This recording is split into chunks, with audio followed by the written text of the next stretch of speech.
We bring back the family together. The trade deadline is just 2 days away. Stangin or Clangin? What kind of deals do you think the Hornets should pull the trigger on? We'll get to that all today on Locked On Hornets. We're Locked On Hornets, part of the Locked On Podcast Network. Your team every day. In a minute, cuz we live.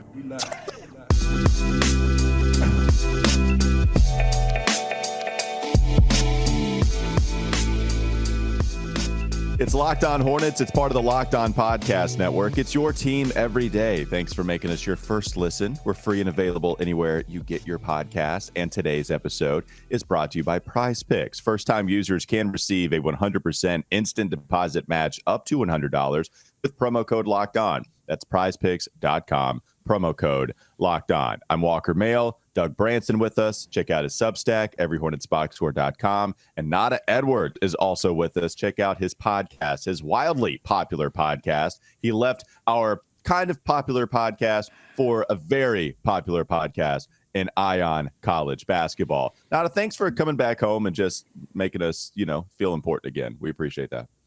I appreciate coming back home, but I checked the fridge and yo, where's my oat milk? Where's it at? My bad. I poured it out. Get real milk or no milk. Yeah. Some of us are lactose intolerant, Doug. Come on now. If I drink whole milk, the whole room suffers. I can't do that. Well, we'll see. I should be drinking oat milk, to be honest with you, but I still, I just continue to hurt myself. All right. I also continue to hurt myself by believing the Hornets might do something at the trade deadline, but we are a couple of days away and we have still not seen anything. Now, granted, usually, the NBA operates as if they are the irresponsible student at the homework deadline. And then finally that day, they just cram all night and then bang out a research project that sometimes they get an A on because they're super smart and they're just not responsible. And sometimes they just get an average grade because, all right, fine, this is, I'm just going to get through as much as possible. Every NBA team operates like that, every single one of them. Charlotte Hornets no different. And Jalen McDaniels has been probably the guy thrown around more trade rumors than any other member on the Hornets. And by the way, that's kind of a high bar too. This is not something where, McDaniels is the only one talked about. Mason's been talked about. Terry Rozier certainly has, and probably gives Jalen McDaniels a run for his money in that regard. But they're just, it's just easier to trade McDaniels. One, he's valuable. 3-and-D, smaller contracts. You don't have to worry about so much salary filler. I guess some of the problems go in reverse there. But Matt Moore talked about Jalen McDaniels possibly going to Utah as well, I believe. Yeah, so multiple league sources said this week that Charlotte Hornets Jalen McDaniels is among the players Utah has interest in, which is interesting because they're kind of a seller as well at the market instead of buying all of these important assets. Nata, what do you think about Jalen McDaniels and then some of the other trade pieces on the Charlotte Hornets squad? First things first, if Utah's one of the teams that's interested, I'm going to be kind of honest with you. If Danny Ainge is interested, hang up the phone. Find somebody else to do the deal with. Because quite honestly, that tells me that he's part of a core that you're going to want to keep in terms of building this thing back up next year. Because as we know, this is a 1 year, we'll call this a gap year for better terms. I kind of want to keep him at that point. I kind of want to look into the Terry Roziers and other guys, Mason Plumlee's, Kelly Oubre's, even though he basically told Rod Boone that he wants to stay in basically the most R&B terms ever. But I quite honestly, I just think that if we're going to talk about the Jalen McDaniels thing, it better be a pretty good deal. And by pretty good deal, I mean at least a first-round pick, if not multiple at this point, considering what Rui Hachimura went for. I'm kind of at the point now that if you're not going to get the ideal deal for a Jalen McDaniels, why not just wait until the summer where there are less people with cap space, do a sign and trade, get your proper value there. Well, and Doug, we talked about this with the Kyrie Irving deal, how the way that affects Charlotte is the fact that it puts more pressure on the Lakers. It puts more pressure on Phoenix now, and that Terry Rozier could possibly be had. And there are a few ways that could be done. But is this the same with Jalen McDaniels? Because Michael Scotto, it wasn't just Matt Moore. Michael Scotto also had the Jazz interested in McDaniels and Dorian Finney-Smith, who just got traded to Brooklyn. Brooklyn, if they want DFS, then they won't trade him. Therefore, maybe you could have that similar effect with Jalen. Well, he hasn't been traded yet. I mean, it still looks right. that whole deal still looks tied up. Maybe they're bringing in Toronto. Like, things are getting crazy right now. I mean, this market, I think, is more insane than usual, because you do have this one big deal in the Kyrie deal that's still in the works. Could be a third team involved. And so that's tying things up. And then you've got all these teams that may be buyers, maybe sellers, just like the Utah Jazz. I'm going to double down on what Nata said. You don't want to trust anything around a Danny Ainge-run organization. I can't wait to hear the Godfather deal that the Hornets turned down for Jalen McDaniels. It's going to include Mike Conley, Colin Sexton, Lauri Markkanen, Malik Beasley, the entire Salt Lake. That's the kind of thing that we'll hear after they refuse. I don't think that Salt Lake's doing too well right now, so maybe that's not a great trade. But, yeah, I mean, you want to be careful there. But look, Jalen McDaniels is a hot commodity. If the trade does go through for Dorian Finney-Smith, that's big, because that is a guy kind of like Jalen that is coveted for those particular skills, 3D, guys that can lock it down. So that would bode well for a deal for Jalen McDaniels. But I don't see how this deal happens, though, because I don't see like a straight up deal for Jalen McDaniels. I mean, maybe it's all picks and there's no players coming back, because Jalen's making 1.7. There are only 2 players on the roster right now that would be within reach of that. Because I'm going to take out Walker Kessler, because that's a deal they're not going to part with. Right. But Leandro Bolmaro and Udoka Azubuike, those are the only 2 players to make the salary match. So would Utah be willing to give up picks? That would be a big question. Well, I know a lot of national NBA pundits have talked about Jared Vanderbilt as being someone that could easily be traded, but I don't know if it seems like that would be more of a contender type. Charlotte doesn't seem to go after Vanderbilt, right? And so I don't think that would happen. I did love me some Nickeil Alexander-Walker back in the day, and now he's bounced around, so I don't think that's going to happen. Virginia Tech. He's been kind of good, though. He's been hold off on that. He's been kind of good. No, so I'm here for it. I'm here for it. I'm not necessarily saying that's a bad idea if you bring a Nickeil Alexander-Walker back when you have so much with your wings in flux. So if that's going to be part of this, but you're right though, Walker. This is probably going to be a multi-team deal. Where I probably worry about that is, are you taking any bad salary back? And we know this team is going to be really, really, really reticent to take any kind of big salary back, because they want to keep their books clean for the obvious return of a certain power forward this summer. Yeah. Well, yeah, I know. Well, and that does have an impact as we kind of talk about Charlotte and what they're going to do. Last thing before we move on, because I do want to get to Stangin or Clangin. There are a lot of juicy deals in here Doug has come up with for Stangin or Clangin. But I do think that a move does get made, and you talked about maybe they're not being right. That's always going to be a huge possibility, especially with Charlotte. But this market is so weird, and it's something Doug kind of touched on. It does seem to be a seller's market, and this is the point I've mentioned quite a bit.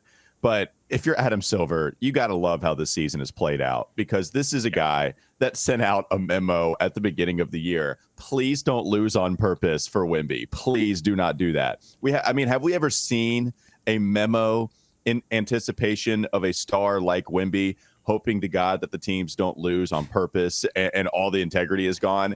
And yet everybody's winning a lot. I mean, except for us, frankly. Well, I was going to say the Hornets really took that to heart. They really took that memo. They were like, all right, we will not lose on purpose. Yeah. We'll lose within the confines. We still have our pride, and we're losing. But right, like there are so many teams. Pride, where? I said they. I don't have it. I can't show you. It's not in my room. I can't. I'm not sure they have it either. I saw that Sunday game. Ain't no pride. Yeah. Okay. They don't have any pride, but I will trade pride for Wemby. Is that something that can be done before the deadline? Because I'll do that. I'll absolutely. No, we can't give up dignity. We can't give up our dignity. Come on, you know better. I've already lost it anyway. Yeah, I know. Doug can't. Okay. I wore a bee costume on this show. I've already lost my dignity. Oh yeah. I shook my stanger on this show. Like I was shaking my tail feather a little bit. All right, let's go to the next segment. Coming up next on the Locked On Hornets podcast. Don't go to sleep on the Hornets just yet.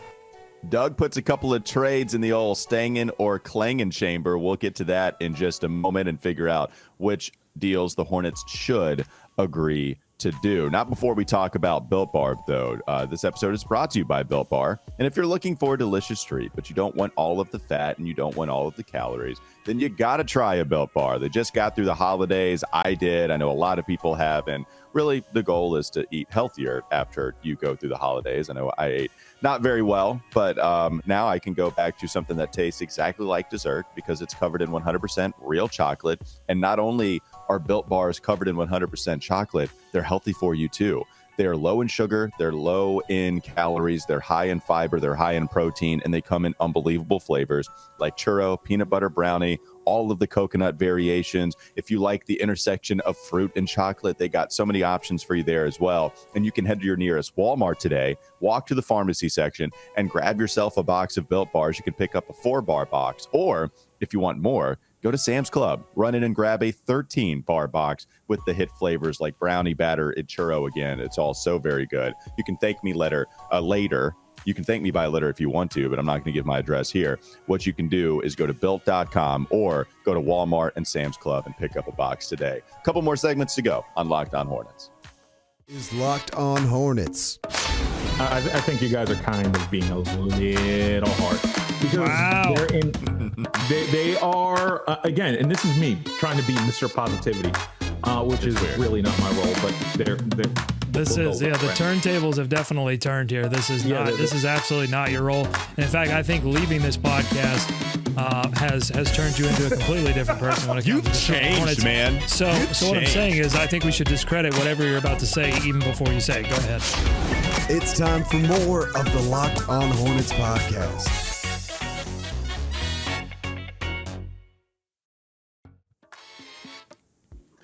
The NBA trade deadline is approaching, and Locked On has you covered. Thursday, February 9th, tune in to Locked On NBA on YouTube at 2 p.m. Eastern to hear reaction from the trades that will change the rest of the NBA season. Who becomes contenders and who is tanking for a better future? Subscribe to Locked On NBA on YouTube and do not miss a deal. We're going to save the best for first here by going to Stangin or Clangin with Bill Simmons promotion here with this trade between Charlotte, Phoenix, and New York. So here's the trade. And Nata will go to you first, and then we'll go to Doug.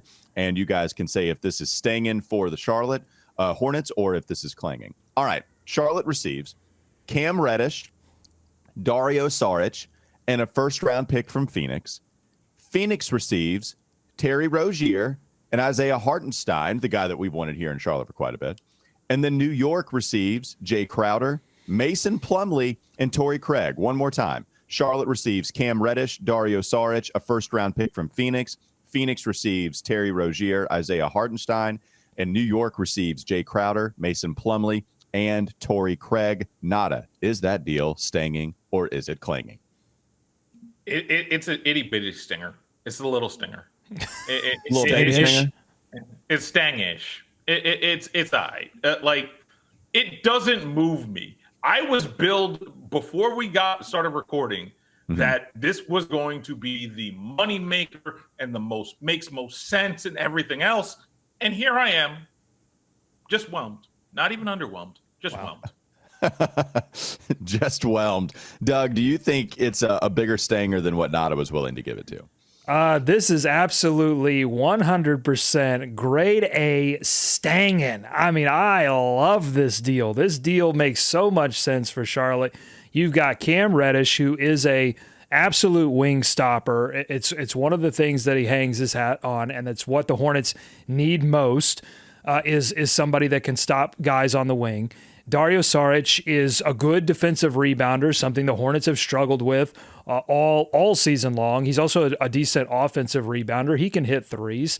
And then you get the first round pick is just like the cherry on top. You move off of Rozier's contract. You move closer to a backcourt that is actually sustainable into the future. And you utilize Mason Plumlee in the deal as well to make it all happen. I loved it. I mean, Bill Simmons, got to hand it to him. I don't agree with everything the guy says, but he is a master of the NBA trade machine. I mean, this is sexy. I mean, I'm feeling super. I'm almost feeling like sexually satisfied by this trade. Like it is. Too early in the morning for this. Too early in the morning for this, dog. Sorry. I just like, wow. It's like staring at fine art. That trade for the Phoenix Suns as well. You get the shooting, you get an extra big. New York, you get whatever New York needs. I don't know. They're so confusing these days. But I love it for Charlotte. I love it for Phoenix. This is fine art. Yeah, I mean, you feel like Bill Simmons was Jackson Pollock. He threw a whole bunch of names at a wall, and this is what came out, and you are absolutely sexually satisfied. For me, I think it's Stangin too, but it's a little bit it's a little bit biased for me. Cam Reddish is always going to be one of the guys that I can't quit, right? Like when you have that prospect list. I know, no, Cam Reddish is like that. I'm sorry, I can only be who I am. Everybody else is taken, and Walker Mail is someone who is always going to believe in Cam Reddish. It's hilarious to hear people talk about him, like Anthony Edwards and all the high school players that came out during his class saying, "Oh yeah, Cam Reddish ate me for breakfast. Like it was done. Like just completely destroyed me." So Cam Reddish plus the first round pick, man. Yeah, I like that too. It's not like you're getting. It's not like. I don't know. I'm with you, Nata. Like, I understand why it wouldn't be crazy overwhelming, but I do like it enough. I think I would agree to that deal. All right, this one comes from Bryant on Twitter. Stangin or Clangin? Would you trade Kelly Oubre for a second rounder or two, then re-sign him in the offseason? Is that something that you would like to do? Doug, we'll go with you first because, well, you already gave your answer away by nodding your head yes. Well, I mean, it makes sense if the team that you traded him to didn't plan to re-sign him. But look, I think he would feel betrayed at that point. I don't know that you could re-sign him, right? I mean, he makes his feelings known to Rod Boone and the Charlotte Observer. He is, he wants to stay really badly. Now, he references his fandom of the New Orleans Hornets. I don't know how wise that was. I'm not sure he's totally aware of the pain that's involved with that team. And I like that George Shen guy. I thought he was pretty cool. Yeah, okay, so he messes that up, but at the same time, he has been super loyal and willing to change his game for the betterment of the team. And so if they end up trading him, he is going to feel betrayed. He wants to find a home. So if they trade him, I don't think he's necessarily going to want to come back here. So Clangin, I guess. Yeah, I kind of. I don't know. Well, it's just hard to operate that way. You can't. Yeah. I mean, you're not going to be able to all right, Kelly, we're going to trade you, and then this is what we're going to give you, wink, wink, right? I mean, Mitch Kupchak, we know he plays by the rules too much anyway, so he wouldn't do this. He's not going to tamper at all. Yeah, it's tamper. Yeah, it's blatant tampering. I don't think. I'm just of the mind that I'm like Doug. If you trade him, he's not coming back, and you possibly have a Gerald Wallace on a much, much, much, much smaller scale, where he just holds a grudge against the franchise forever. That's not happening. You take your 2 second-round picks and you keep it walking. So it's Stangin in that regard only. All right. So last one before we can get to a couple of other ones and then move on. Ian Black of Sports Illustrated had this one, and this one's very interesting. Charlotte would receive Ayo Dosunmu and Lonzo Ball in exchange for Terry Rozier. Hornets receive Lonzo Ball and Ayo Dosunmu. Chicago receives Terry Rozier. Nata, is that Stangin or is that Clangin? It's a brick. It's an outright brick. Outright brick. We're talking about a guy who we're not sure is going to play again. And I like Ayo, but if you're going to trade, I understand the need to move off the Terry Rozier contract. You don't have to move him for quarters on the dollar.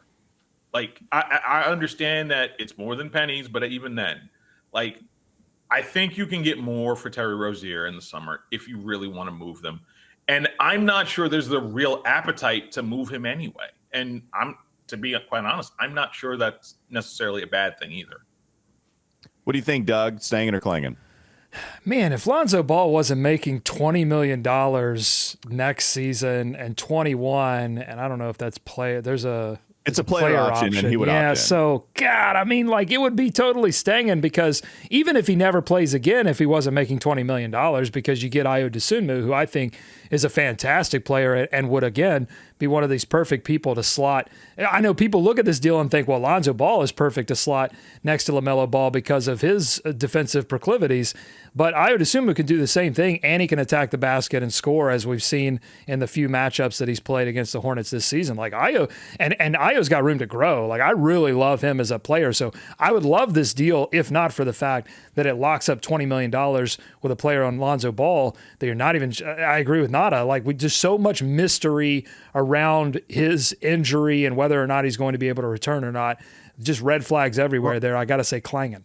Well, yeah, no, honestly, healthy Lonzo Ball, that contract is fantastic. I'll take that right now. Totally.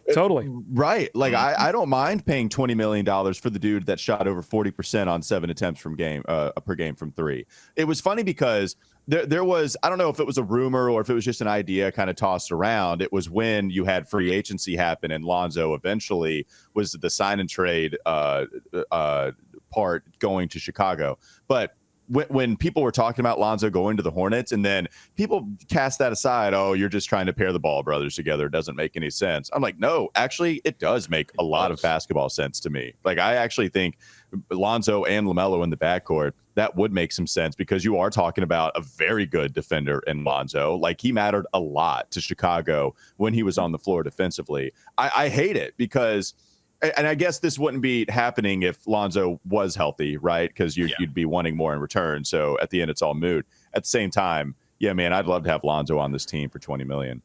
Go ahead, Doug. Well, the only problem with bringing Lonzo Ball to the Hornets is that you lose that opportunity for the national TV game that they took away from us anyway because, you know, both Ball brothers were injured and the Hornets are irrelevant. But if they were relevant and both guys were healthy, you do get that national TV game. So if you bring Lonzo with LaMelo, I'm not sure. That's just 2 less national TV games you get every year. All right, let's continue a couple more of these deals and try to answer some YouTube comments and questions. Coming up next on the Locked On Hornets pod. Don't go to sleep on the Hornets just yet.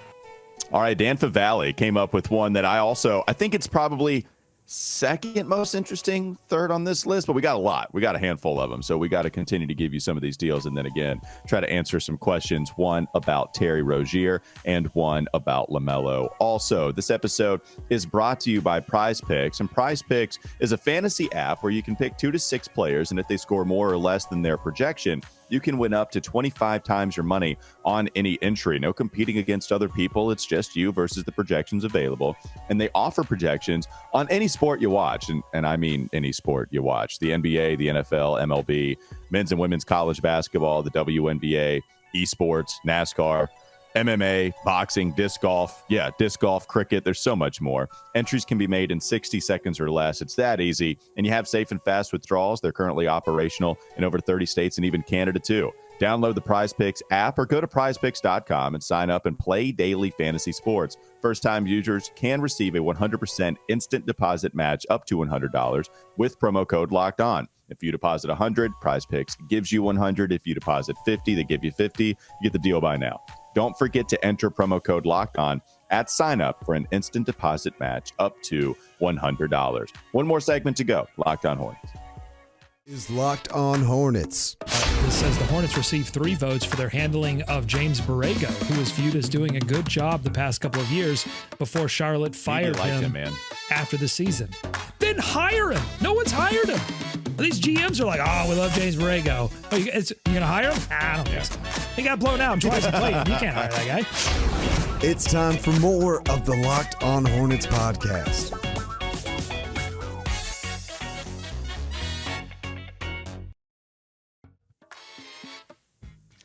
Doug, you said you saw James Borrego on NBA TV recently. How did he do? Oh, it did great. I mean, you know, it's an irrelevant network, so you know, I don't know what that says. But, okay. I mean, it is like, you know, they pretend like they air national TV games. They're fake national TV games. I don't know who's watching NBA TV, but you know, he did fine. He's giving good analysis. Like, James Borrego's a smart guy. There's no doubt about that.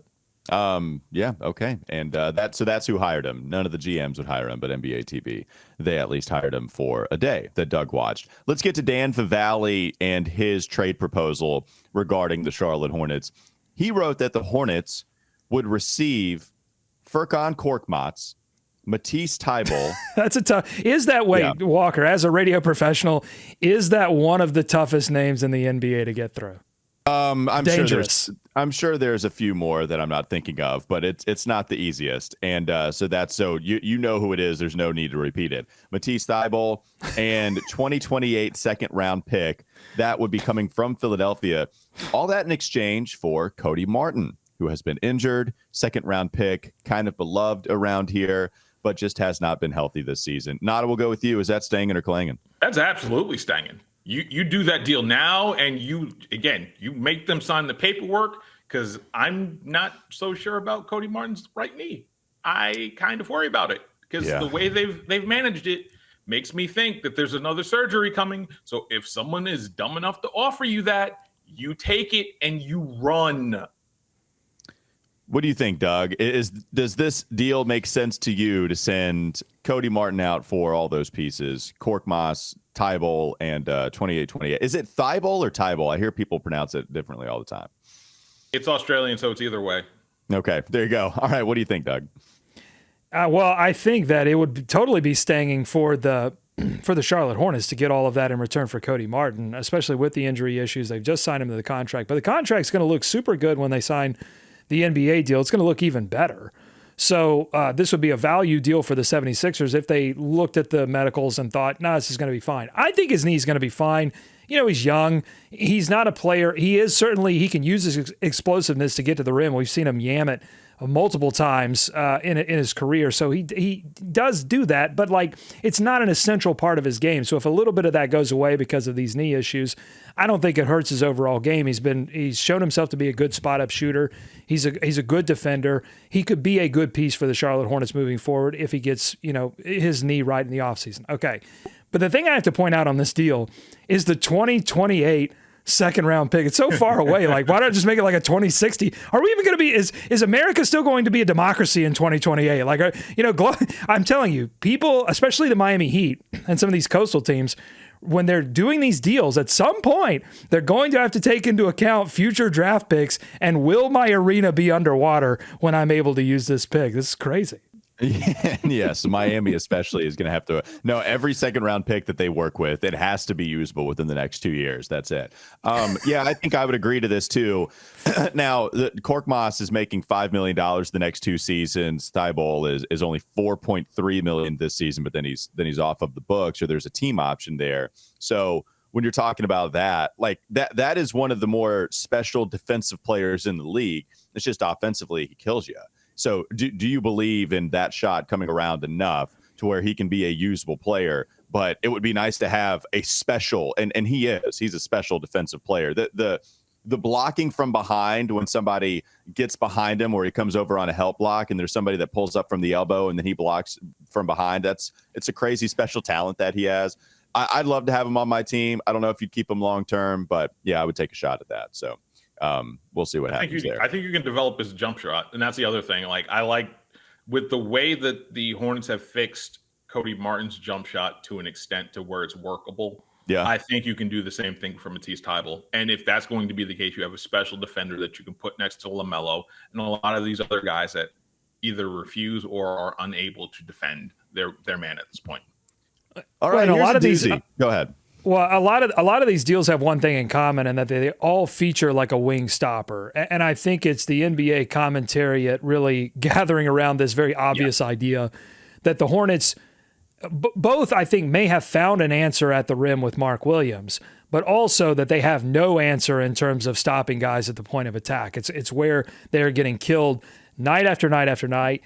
And so I think these are big red warning signs. Hey, Mitch Kupchak, go and address this for once, okay? I think there is real institutional memory about MKG and some trauma around building a team around defense, that I think this team has gone so far in the direction of wanting skilled offensive players that they've forgotten that there is another side of the basketball. So hopefully this trade deadline, they do something to put some defense alongside LaMelo Ball, honestly, to take a little pressure off of him, defensively, to allow him to make some things happen offensively. So I hope it happens. Well, and again, let's not forget Cody does that if he's healthy. So how much do you believe in his health and how much you just value having more pieces come about? That would make sense as well. All right, let's go to this last one from Dan Favale. It's quite an interesting one. Charlotte would receive Ben Simmons and Joe Harris, both of those guys. Yep, in exchange for Gordon Hayward, Kelly Oubre, and Mason Plumlee. So again, you're getting Ben Simmons and Joe Harris, and you're sending out Gordon Hayward, Kelly Oubre, and Mason Plumlee. Nata, is this Stangin? Do you want to bring back, or not bring back? Do you just want to bring Ben Simmons to the city of Charlotte? It's on the minuscule of stingers, only because I still believe that you can reclaim Ben Simmons a little bit. I think if you get him out of the major media markets, Philly, New York, I think you can rebuild him. I also think that Joe Harris is a needed adult in the room and a needed shooter, because if we've seen anything, Terry's shot hasn't always been the most reliable this season, partially due to playing out of position. But at the same time, I kind of need another shooter, another bench shooter, because you need something else going forward with this team. So it's a sting, but it's the tiniest of stings of possible. It might be a mosquito bite even. All right, Doug, what do you think it is? A mosquito Just bite. a little prick. Want a mosquito bite. A mosquito bite would be awful. Just a little prick, which is how some people would describe Ben Simmons, I think, that have played with him. Ben Simmons, the $35 million man. We have the technology. We can rebuild him. Many teams have said that, and then the basketball gods have laughed in their face. This is a tough one for me. Honestly, I kind of want to pick. If you throw a first-round pick in for Charlotte from Brooklyn, then I'm totally staying in this deal. And that, might sound crazy to some, but Toronto, I think there are other teams that are asking for, all right, we'll take Ben Simmons off your hands as you look to rebuild around Kevin Durant, Brooklyn, but we're also going to want some pick compensation coming back. I think Toronto has been talking about like Ben Simmons, Claxton. I mean, obviously the Hornets would love to have Claxton, but I'll take Ben Simmons, Joe Harris, and a first rounder and get off 1 year at least of Gordon Hayward's deal. It'd be better to get off Terry's, multiple years deal. But yeah, I think it's Stangin if you throw a first round pick in there. Yeah, I mean, to me, I think it's Clangin, and I actually don't think it's that close, and here's why. I value Ben Simmons as a player. I agree that, with all the drama surrounding Ben Simmons, people used him too much as the butt of the joke, and I get all of that. I know there's value for Ben being as good as he is defensively. He's very, very special on that end. He's very good in transition. But, I mean, this guy is making $37 million this year, and it's only going to go up to 40 by the time his contract is done, and that's at the end of 2024-25. He's going to be making $40 million. Just to put that in perspective, $37 annually right now, that would make him among the top 21 highest players in the league. Like, if you're looking at all the other players that are in between 37 and 40, you're talking about really like Anthony Davis, Chris Middleton, Jimmy Butler. You got some bad contracts in there, like Tobias Harris. You have Zach LaVine, who became one. But it's just that's so much money to a player that offensively, at least now, is a zero. And if you think that you can make him a ball handler and facilitate, and that's fine. And defensively, I know he brings you a lot of value. But goodness gracious, man, like I understand even 20 to 25. But close to 40 million for Ben Simmons. There's a reason Bobby Marks is putting out that he has zero trade value. I mean, as far as their inquiries to other franchises, that Ben Simmons has zero trade value. Okay, yes. If you view it like that, I get it. Because here's the thing. I can understand where someone would go, wait a minute. You stretched Nick Batum that you could sign Gordon Hayward, so that you could trade Gordon Hayward to acquire Ben Simmons. Like, I'm sure I can see how someone would ingest that and then immediately vomit onto their floor. I get all of that. But if you're looking at it from the perspective of, all right, we're rebuilding, this is going to be a multi-year project. This is going to be a project that extends past that $40 million that Ben Simmons is going to make. And we get, a first round pick, and maybe you do throw Claxton in there. If you got the perfect deal to acquire Ben Simmons, you're taking him off of Brooklyn's hands. It's not about what Ben Simmons would contribute. It's about what you would get in return with that deal. So all I'm saying is this Favale deal is clanging because you're only getting Joe Harris in return. Like, that's not, I don't like that. No. And again, just because of the Gordon Hayward aspect of this too, one more year on the books. I mean, I have been a fan of holding on to Gordon Hayward this offseason and finding a trade there to try to get something in return, just because I think you could get more than you could with this year's salary. And then next year, that's kind of the way I want to operate with Gordon. So yeah, that one is all the way clanging for me. Nata, you got something? Well, I would also add that I'm not sure if we get to this summer, there's a point in dealing Gordon Hayward. Just get him to the trade deadline next year and buy him out. Well. Like, I think I'm at that point with Gordon Hayward to where his body at times looks cooked. And at this point, he's not going to be reliable. No one's going to give you anything even remotely close to valuable. So at best, the most valuable thing he's going to be for you from a salary cap sheet perspective is essentially going to be you waive him in next basically a year from now, and you save some money, and that's about it. Well, I could see a team totally talking themselves into, oh man, I'll get Gordon Hayward and hope that he's healthy for second round picks. I think you could get something for Gordon Hayward. I think that could happen because I think teams are desperate enough. But here's the thing for me, and I know, Doug, I know you disagreed at this for a while, but this team is at a completely different juncture now. Man, load manage that guy when he's healthy. Don't play him and try to salvage his trade value as much as possible. It's not about winning and losing anymore with Gordon Hayward a part of your roster. It's about salvaging his body to salvage as much value. And then so if you're a team, you look at Gordon's like, all right, well, he's only played 20 games. There's not a lot of mileage on him this season. He should be as fresh as possible for a second half run.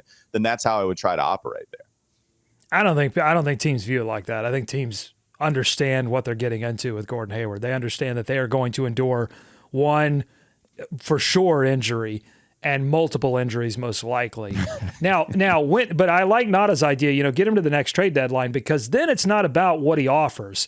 It's about his contract expiring, but it's the size of the contract too, because those contracts are like essential in terms of like these trade deadline mega deals that happen. So if there's a mega deal in the works next season, then that number is going to look great because it could help move the pieces together in like a 3 or 4 team trade. Well, and the last thing, when mega deals happen, they tend more so to happen either very far out before the trade deadline or in the offseason. And so that's kind of why I talk about the offseason, because I completely value everything you're talking about the same way. It's just when you talk about mega deals, you're discussing usually them being done in the offseason because there's so many moving parts. There's so much money to try to match. And so it's not like you often see that at the deadline. I mean, I'm not saying you never see it, but rarely you see it. So KD. We'll see.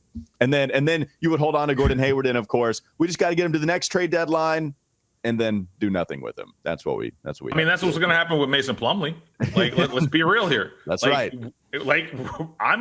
Everyone's expecting this team to trade Mason Plumlee, Kelly Oubre. I'm not. I'm waiting for the waiving. I'm waiting for the fact that Doug's going to get mad for them not doing anything. I'm waiting for the reaction on Twitter, on Hornets Twitter, to be what it is. This team isn't going to do anything. And I'm not necessarily I quite honestly, Walker, I don't believe they're going to do anything because it doesn't behoove them, because they're going to use the excuse, we didn't want to take back any bad money. And I think that's going to be the thing that stops them from doing anything this year. Yeah. Okay. And we'll just be delirious on this podcast. We'll just laugh and cackle into a sense of insanity. That'll do it for Locked On Hornets. I'm Walker Mail. Doug Branson. Again, check out his box score. everyhornetsboxscore.com. And then check out Nata's big boy popular podcast, Eye on College Basketball, and then learn about some of the prospects the Hornets could be choosing from this year, as well as just some good old college basketball talk. Nata, we always appreciate it, man. I'm sorry for ruining the mood at the end of the podcast, guys. It's okay. No, it's fine. It was inevitable. That is very good and very creepy. Thanks for making us your first listen. Make your second listen game to game NBA. Every moment, every top performance, every result. Locked On Game to Game covers every game from across the NBA with local analysis that only Locked On can deliver. Follow Game to Game on Locked On NBA, available on the Odyssey app, YouTube, and wherever you get your podcast. Have a great rest of your day. We'll be back with you tomorrow.